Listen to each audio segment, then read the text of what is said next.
dulu tuh waktu gue SMP gue tuh lumayan sering pergi berdua sama mak gue. Jadi paling sering sebenarnya ke mall. Nah suatu hari ini mak gue minta temenin untuk ke klinik kecantikan.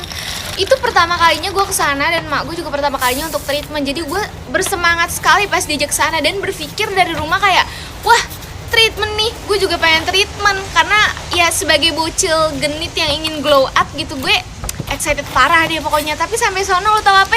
Gue kagak di treatment, cuma mak gue doang. Jadi gue di sana tuh cuma nemenin, ya bener-bener nemenin, nunggu tuh ada kali sejaman lebih. Perasaan hati dongkol, tapi gue nggak berani ngomong pada saat itu. Jadi pas nyampe rumah baru gue bilang, karena gue tahu minggu depan mak gue akan balik lagi ke sana. Jadi gue minta untuk treatment, ikut treatment juga buat minggu depan.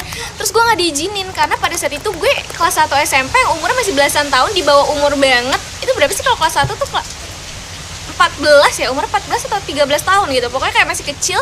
Dan sebenarnya muka gue juga gak kenapa-napa, cuma ya kusem aja gitu. Jadi kayak ya emang tidak seharusnya lo facial di umur segitu. Tapi gue kan gak mau, karena gue melihat mak gue setelah treatment tuh mukanya kayak bener-bener glowing, mulus, cakep, bersih gitu. Jadi gue juga pengen. Akhirnya lo tau apa? Gue ngumpulin duit dan gue memutuskan untuk pergi treatment sendirian. Jadi buat lo semua yang sering nanya kenapa gue berani keluar atau jalan sendirian, ya emang gue dari dulu udah berani. Lo bayangin aja noh, pergi treatment udah pertama kalinya treatment sendirian pula. Tapi gue gak di tempat mak gue, karena di tempat mak gue mahal. Gue kemana? Gue ke Detos. Gue keliling-keliling, akhirnya gue menemukan facial di salah satu salon yang ada di Detos. Harganya murah, cuma berapa ya, 50.000. Ya udah, akhirnya gue masuk lah ke dalam gitu.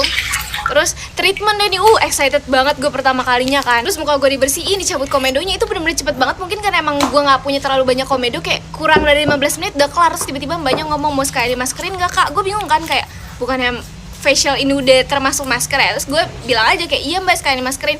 Udah selesai dimaskerin langsung lah bayar. Pas gue bayar, gue inget banget gue cuma bawa duit 80.000. Dan gue udah bilang kan, harga 50.000 di banner sebelum masuk salon. Pas bayar, berapa mas semuanya? Mbaknya nanya, tadi sekali dimaskerin gak kak? Gue bilang iya, totalnya jadi 75.000. Gue yang kayak, hah? Ini, terus gue bilang kan, oh ini jadi 50.000 tuh beda sama masker? Iya kak, beda. Masker facial 50.000, masker 25.000. Gue yang kayak, masker apaan 25.000? Untungnya duit gue masih sisa goceng, bisa untuk gue naik angkot pulang ke rumah. Sumpah dari situ gue gak pernah bawa duit pas-pasan lagi ke suatu tempat deh.